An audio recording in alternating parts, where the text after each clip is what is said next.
Reaction to this. Raanan Gissin was an advisor to the former Israeli Prime Minister Ariel Sharon, and he joins us now live from Tel Aviv.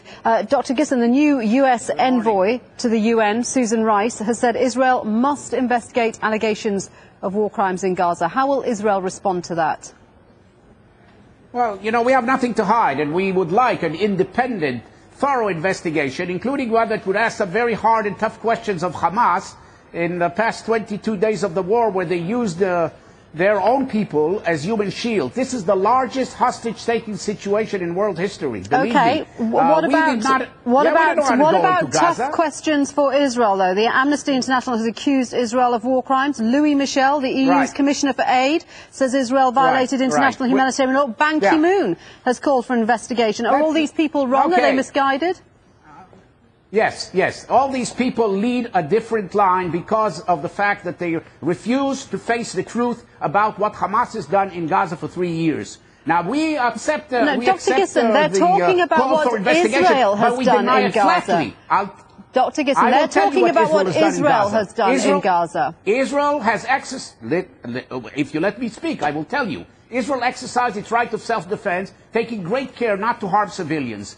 Hamas put civilians as human shields. I mean, there is ample evidence to prove that. And Hamas has used UNRWA camps, in which armed men are not allowed, according to the UN Charter, and deployed their own weapons and their own fighters there, and brought in other people, so that Israel, when it fired, it will turn into a crime scene, and the smoking gun will point out at Israel. Hamas has to answer why it was responsible for the deaths of over 2/3 of the casualties there. And these are Palestinians who died because Hamas put them in that position. Dr. Gissin, under international law, under the conventions that Israel has signed, it doesn't negate Israel's responsibility not to fire if civilian deaths outweigh the military advantage, does it?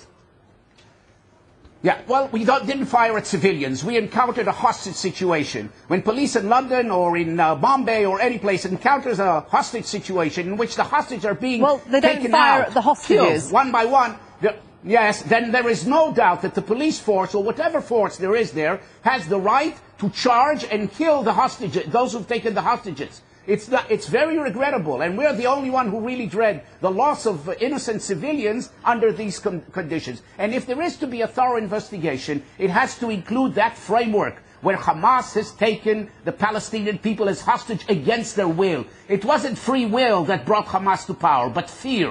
Fear from what Hamas would do, as they did to Fatah in 2006, as they did to all those opposing them. That's the kind of investigation that the world needs. Can I put to you that critics would say it is not the first time that Israel has been accused of war crimes? I mean, your own former boss, Ariel Sharon, accused of massive war crimes over the 1982 massacre of Palestinian refugees in Beirut.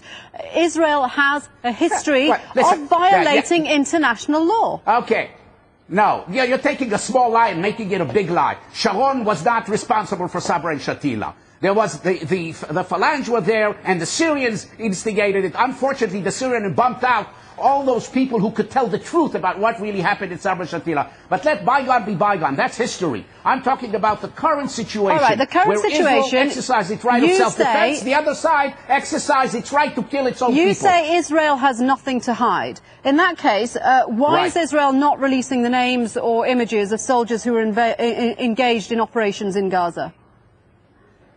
Well, look, this is another game that Hamas is playing. They failed on the battlefield. They failed with the media in order to deter Israel. And now they're trying the international court media, turning it into a crime scene. But Dr. Gissin, clearly Israel is worried that war crimes warrants could be issued for those soldiers. That can be the only reason that you're hiding their names. No, we don't need their names and not their faces, because Hamas has declared a terrorist war against everyone in Israel, not just civilians, the leaders, everything. So we have the right to protect them legally and physically. That's what we're doing now, and no one is going to change that. Okay. What we demand is, if there is an investigation, it has to include Hamas. You can't investigate the outcome of what happened in Gaza without including the Hamas responsibility as the sovereign power that ruled Gaza. So if there is an investigation, as you want, if specific ministers or specific army commanders are held to account over their actions, what should happen? Will they resign? Will they stand by that investigation?